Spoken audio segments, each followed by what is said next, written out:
Sinabi ito ni Christian Wood matapos ang solid game niya kanina sa Lakers, pero bago yan, Chicago Bulls pilit itinetrade si Zach LaVine. No doubt na isa sa best shooting guard ngayon sa NBA ang 2 times All-Star na si Zach LaVine, at kinokonsider pa ito ng iba na best player ngayon sa Chicago Bulls. At ngayon ibinunyag nga po ng isang NBA insider na maraming teams daw sa NBA ang nag-check sa lagay ni LaVine sa Bulls kung pwede nila itong makuha mula sa isang trade. Pero hindi nga daw po kayang ibigay ng ibang mga teams ang demand ng Bulls para bitawan nila si LaVine. Si LaVine nga po ay 28 pa lang at may 3 years contract na nagkakahalaga ng $129 million. Hindi pa kasama ang kanyang 48 million player option sa 2026 season. Hindi na nakakapagtaka kung bakit maraming nagka-interes sa nasabing shooting guard dahil ito ay nasa prime pa rin ng kanyang karir.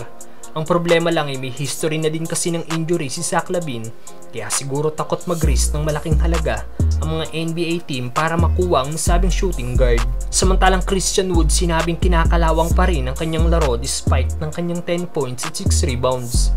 Nag-improve nga po ang laro ni Wood sa kanilang second preseason game kanina dahil matapos gumawa ng 5 points at 4 rebounds kontra sa GSW, na doble nga po ni Wood ang kanyang produksyon noong game 1. Agresibong nga po si Wood sa opensa para sa Lakers.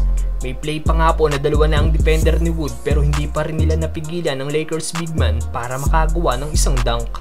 May isang play din na napa-Euro step pa si Christian Wood. Iwan naman si Noah Clowney matapos ang spin move ni Christian Wood. Pero after ng game, sinabi nga po ni Wood na kinakalawang pa rin siya, kaya patuloy pa rin daw siyang pinaglaro ni Coach Sham para makuha niya ang rhythm ng kanyang laro. Ayon pa kay Wood, masaya din daw siya na nakasama niyang nakalaro sina Anthony Davis at LeBron James.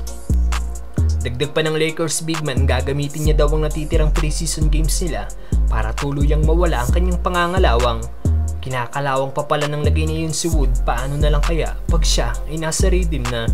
At para sa ating huling update, Jared Vanderbilt wala sa laban nila kontra sa Nets kanina.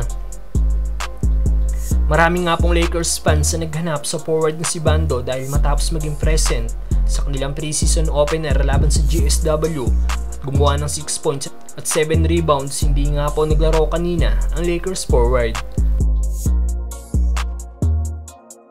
Ayon sa report, out daw si Bando dahil meron daw itong left heel soreness.